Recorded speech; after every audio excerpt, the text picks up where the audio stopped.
कि किसने कहा हम में तुम में जुदाई है, ये खबर तो कांग्रेस ने उड़ाई। मैं नहीं निपटाऊंगा उसको। मैं चाहता हूं कि मेरे उत्तराखंड का मुसलमान भी छाती ठोक कर कह सके, अगर सेक्टर कमेटी की रिपोर्ट में यहाँ पर गिना दो तो आपको घृणा होने लग जाएगी।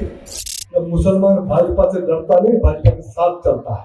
मुसलमानों के बीच में आपको विनोद चमोड़ से पार पाना मुश्किल है, बाकी तो बहुत मुश्किल है। मैं कार्यक्रम को समापन को ले जाने के लिए खड़ा हुआ हूं।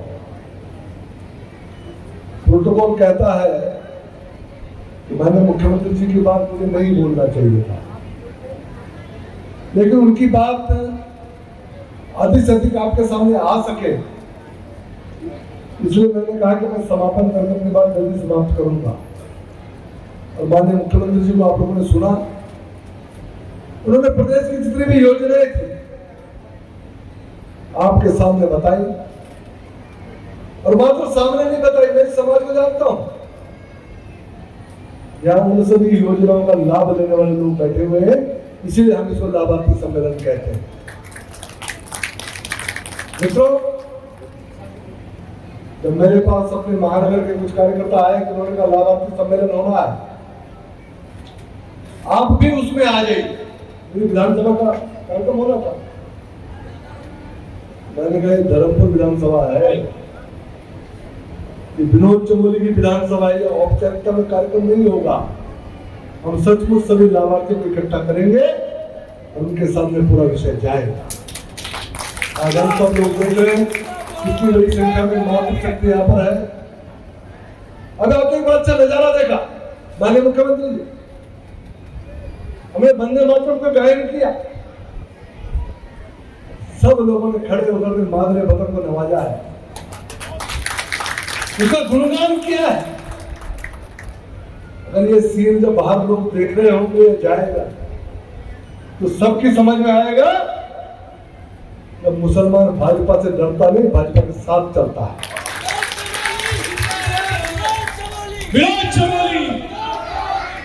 समझ में आएगा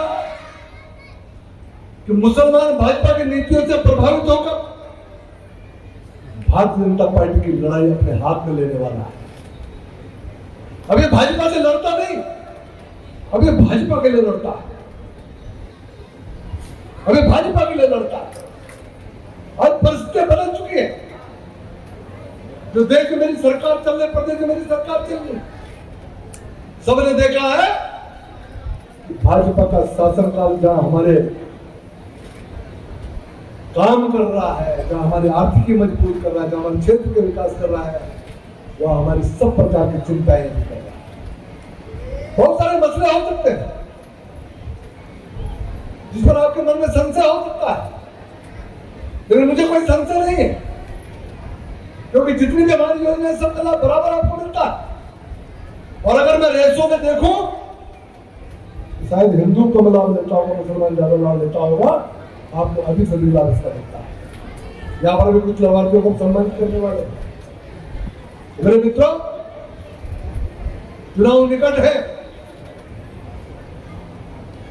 बोलो हम जीतेंगे, हम जीतेंगे, भाजपा जीतेगी, जोर से बोले भाजपा जीतेगी, भारतीय जनता पार्टी कौन जिताएगा, कौन जिताएगा, जीतेंगे, जीतेंगे। और मैंने कहा, जब मुझे मीडिया के मेरे साथी पूछते हैं, तमाम कांग्रेस के लोग धर्मपुर विधानसभा में घूम रहे, उनको लगता है कि मुस्लिम मतदाता थोड़ा ठीक ठाक संख्या में है तो शायद अपना कोई चांस बन जाएगा। लेकिन मैंने कहा कि मुसलमानों के बीच में आपको विनोद चमोड़ से पार पाना मुश्किल है, बाकी तो बहुत दूर की कौन है, बाकी बहुत दूर की कौन है। और इस बार मैं बता रहा हूं आपको, मैं भी ताल ठोक के मैदान में उतरा हुआ हूं। मैं देखता हूं कि कांग्रेस भाजपा से आगे मुसलमानों को कैसे करती है। मैं नहीं निपटाऊंगा उसको, और मात्र यहां नहीं निपटेगी, यहां की जो आवाज उठेगी पूरे उत्तराखंड के अल्पसंख्यकों को भारतीय जनता पार्टी के साथ खड़ा कर दिया। हमें परिस्थितियां पैदा करेंगे। आज हम लोगों ने इतनी बड़ी संख्या में यहाँ पर आकर दिखा दिया कि हम भाजपा से कितना प्रेम करते हैं, भाजपा के साथ किस कदर जुड़े हुए हैं। ये मातृशक्ति, इसको बाहर निकालना इतना आसान था क्या? तो नीचे आप लोग काम कर रहे हैं।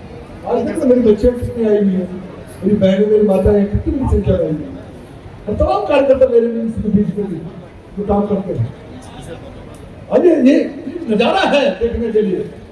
और मैं समझता हमारे मुख्यमंत्री जी भी आज विश्वास से लबरेज हो गए होंगे, हम अनुसूचितों में भी अच्छा प्रदर्शन करने जा रहे हैं।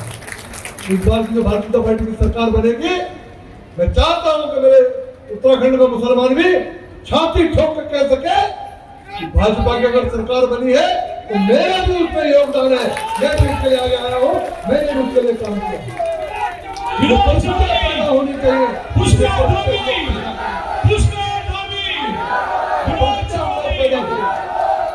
मेरे मित्रों, आप लोग आज जब यहाँ से जाएंगे, चुनाव संपन्न होने से पहले चैन से नहीं बैठे। कोई कांग्रेस का व्यक्ति अगर आपके बीच में आए, उसे पूछिए, अरे 10-12 साल की मोदी जी की सरकार, क्या आपके बच्चों को फ्री का राशन मिल रहा है? क्या आपको चिकित्सा सुविधाएं मिल रही है?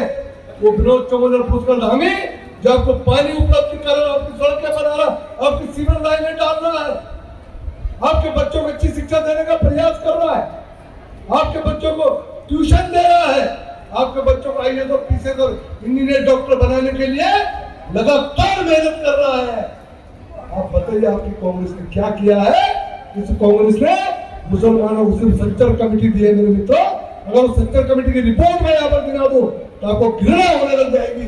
उस 60-70 साल के शासन में मुसलमानों के साथ क्या हुआ है मैं बता नहीं पाऊंगा, समय ज्यादा हो जाएगा, आपको घृणा हो जाएगी। एक बड़ा मुद्दा यहाँ पर चल रहा है, माननीय मुख्यमंत्री जी, अभी कुछ जगह से माइक हटाए गए हैं मस्जिदों से, क्योंकि मेरा एक आग्रह आपसे भी है, मस्जिदों में माइकों का वॉल्यूम क्या रहेगा, उसके मानक हैं। भाई आपको कानून तोड़ने का अधिकार मुझे ना आपको है। मैं तोड़ूंगा तो मेरे खिलाफ में कार्रवाई होगी, आप तोड़ेंगे आपके खिलाफ में कार्रवाई होगी। सरकारों ने अपना काम नहीं किया, लोग सुप्रीम कोर्ट चले गए, सुप्रीम कोर्ट ने एक आदेश कर दिया, सब माइक बुला दीजिए। नहीं, इसलिए हो रहा है, हमको अपनी भी चिंता करनी है तो पड़ोसी की भी चिंता करनी है। हमारे पास एक मानक है, ध्वनि प्रदूषण के मानक है, हमको कितना वॉल्यूम उस माइक का रखना चाहिए। अगर हम उतना वॉल्यूम मेंटेन करते हैं तो न सरकार को आपत्ति होगी, न सुप्रीम कोर्ट को आपत्ति होगी, न आपके पास पड़ोसियों को आपत्ति होगी। आप भी अमन चैन से आपकी बगल में आप भी अमन चैन से नमाज पढ़ोगे और आपकी बगल में कोई पंडित जी घंटी हिलाकर हनुमान चालीसा चैन से कर पाएंगे। ऐसा ही तो वातावरण चाहिए। यही तो मेरी देवभूमि है, यही तो मेरे शहर की खूबसूरती। मैं 40 साल लगातार शहर में काम कर रहा हूं, मैंने शहर को जिया है पूरी तरह से। मुझे मालूम है मेरा सवाल क्या, मुझे मालूम है अमन चैन को मानने वाले लोग, मुझे मालूम है भाईचारा में जीने वाले लोग हैं, मुझे मालूम है कि हम एक थाली में खाने वाले लोग हैं। मैं इसलिए कहता हूं मेरे मित्रों, अक्सर कहता हूं कि किसने कहा हम में तुम में जुदाई है, ये खबर तो कांग्रेस ने उड़ाई।